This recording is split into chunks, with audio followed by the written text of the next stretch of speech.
So the website Numbeo came out with their mid-year 2021 list of countries with the best quality of life in the world. Now, I always take these lists with a little bit of a grain of salt, but actually in looking through the numbers, I found a number of tax-friendly countries with great quality of life scores, and I wanted to share those countries with you today.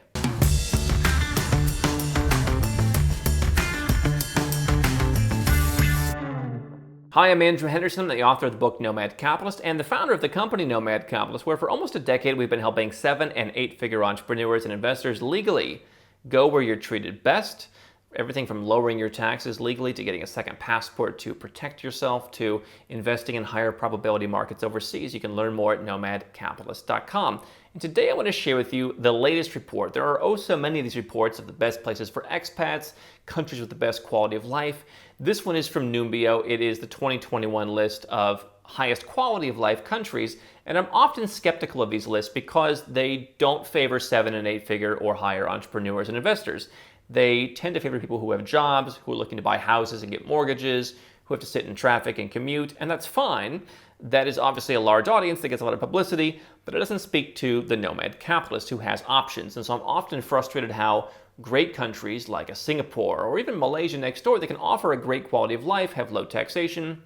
You can get a lot done and have a great life if you are a successful person, are not well represented on these lists. And I get frustrated with the Denmarks of the world ranking so highly. Now, spoiler alert, Switzerland came in number 1, and I'll talk about that in a moment. Let's look at some of the legacy brand countries and where they ranked. The US ranked at number 16, Canada ranked at number 22, and the UK came in at number 23. So if you're from one of those countries and you are going around saying how our country is the best, not only do you not have the lowest taxes, not only do you have the best quality education, now you aren't the best place to live either, not even close in most of these cases. So let's start with number 1, because I want to talk about the tax-friendly options where people actually want you to come to their country, or at least the countries want you to come to their country. Number 1 is Switzerland. And while Switzerland is, in my opinion, somewhat of a legacy brand, they still do a lot of things right in that they allow people to come. If you're very wealthy, you can pay a lump sum tax and you can maintain really the ultimate flexibility over your tax affairs with one fixed payment, and then you go out and make the money that you're going to make. Other European countries have taken this as they increasingly need to bring in money from foreigners coming to their country, but Switzerland was really one of the first. And so if you are not from Switzerland, then you can simply move in and say, hey, I'm going to pay this fixed amount. And so that remains relatively tax-friendly if you are certainly in the high net worth or perhaps even ultra high net worth category, not a bad place to go. And so it's certainly better than a place like Denmark, where not only would you not want to go there and pay more than half of your money to the government, but they really make it very difficult if you are just simply an investor who has some wealth and you don't happen to be from the European Union. It's a lot easier to go to a place like Switzerland than many of the other Northern European or Central European hotspots. Now, let's talk about number 9. Probably doesn't apply to a lot of people, but New Zealand ranked number 9, another perennial favorite on these lists, could be tax-friendly for a certain type of ultra high net worth individual. If we get into number 20, we look at Portugal. Portugal, very hot place right now in that they have the non-habitual resident tax program, the NHR. Now, I've described this as the Swiss cheese of tax exemptions. There is a lot of planning, especially if you're an American. There are certain things that don't qualify. If you've got an offshore company, you may need to move it. If you have certain types of income, you may need to change it. If you've got a business somewhere else, you need to make sure that you're not triggering Portugal's rules. There's a lot of things that you want to take into account. As with all things Europe, Portugal is more complicated. It is not as simple as moving to a quote-unquote tax haven or a territorial tax country or any kind of tax-friendly country. But Portugal can become tax-friendly, especially for cryptocurrency, for Bitcoin investors. They have a good framework for that, at least right now. And so number 20 on best places to live, it is in the same realm as the United States. A lot of Americans are now considering going to Portugal, whether it's just for the Golden Visa program, where they're actually physically moving to Portugal and buying real estate and moving in and taking advantage of the great quality of life. I think that Portugal, quite frankly, it deserves to rank among the US and Canada and the UK, even though it is not among the wealthiest of the EU countries. I think it is a place that a lot of people should look at. Number 23, the UK. Not a great place if you're from the UK, but again, if you're coming in as a foreigner, there are some certain tax exemptions that you can qualify for, and so you can really have control over how much tax that you pay, at least for about 2 decades. And so Obviously, with some of these European countries, there's always a risk in the countries where they want, certain politicians want to come in and tax the rich, that some of these tax exemptions could be, taken away in the future. But for now, the UK is a place where if you're coming inward, could be some tax exemptions for you there. They rank number 23. Now, if you're in the UK and you're British, then you're probably thinking to yourself, well, I don't get these deals, so why don't I move to Portugal and get the deals and work towards getting that EU passport back? So obviously there's a different situation for everybody. Number 24 is where we start with the tax-free countries, and that's the UAE. Now, here's the interesting thing about the UAE. Home, of course, to Dubai, Abu Dhabi. They score lower on purchasing power, theoretically because the people who are there, on average, have less purchasing power than someone in Switzerland. But they score not only higher than Switzerland and other countries on safety, they score higher than every other country above them. The top 23 countries, the safety score in the UAE is higher. So Switzerland, Denmark, all these countries, the US, forget it, they were like at the bottom. But UAE beat them all in terms of the safety score. What the UAE also lost points for was commute. And so that's why, those are two of the big reasons why it ranked down at number 24. Now, the UAE, of course, is a tax-free country. People point out they have a VAT. Okay, the US has sales tax, European countries have VAT, lots of countries have GSTs, VATs, whatever.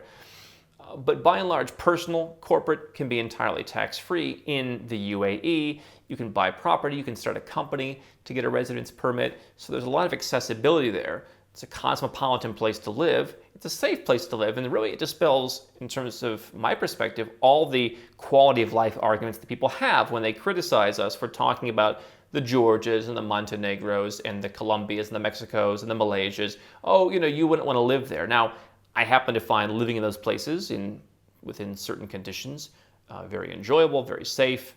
I really have a great time there. But if you want that, more cosmopolitan experience, if you want that highly international experience, you're going to find it in Dubai. You can get it at a price lower than Switzerland and with more safety than Switzerland, according to the people who keep the numbers. So number 24 was the UAE. Number 27, Qatar, probably not one most people are going to consider. However, similar safety, same part of the world. If you're looking for something a little bit less over the top, perhaps you want something more subdued. Qatar a bit more difficult to get into. Number 28, Ireland, another country where if you are incoming, we have certainly sent some of the people we've helped into Ireland where they can take advantage of very flexible tax arrangements as new residents with some conditions to meet, but that can be very tax friendly for them. If you're Irish, again, you have to ask, do I want to stay in a country that's number 28 when I could just move to Portugal at number 20 as an EU citizen and start claiming a lot of tax benefits? Or I could move to somewhere else, UAE, right? So I think these lists put into perspective where your country is in the pecking order, what kind of countries you're surrounded by, and it really shows that you can have a great quality of life in a lot of places that you may have not considered. Number 32, Singapore. Now, why Singapore, which generally scores pretty well on these lists, and it's one of the ones that I point to and say, okay, they haven't entirely lost their marbles. High housing costs in Singapore, one of the highest, if not the highest, ratios of housing price to income is why Singapore scored so low. I think that definitely knocked them down a few pegs. You've got a country, now pollution was also a little bit of an issue, although people have certainly been moving from further north in Asia down to Singapore to avoid some of the pollution issues coming out of China. But Singapore, great quality of life, who can debate that? Good taxation, not quite as straightforward as the UAE, but good levels of taxation. Things work, people speak English if that's your primary language. And so really hard to believe they scored so low, but nevertheless, good place on the list. And by the way, from the first, 30-some, they weren't that far apart. Where we really start to get down, number 33 was Cyprus. Again, you can move there. Good tax regime if you're coming in. Pretty minimal taxes. Relatively affordable place to live. A little bit off the radar if you want something that is not where everyone else is going. Cyprus can be definitely a good option where you can control your taxes very flexibly.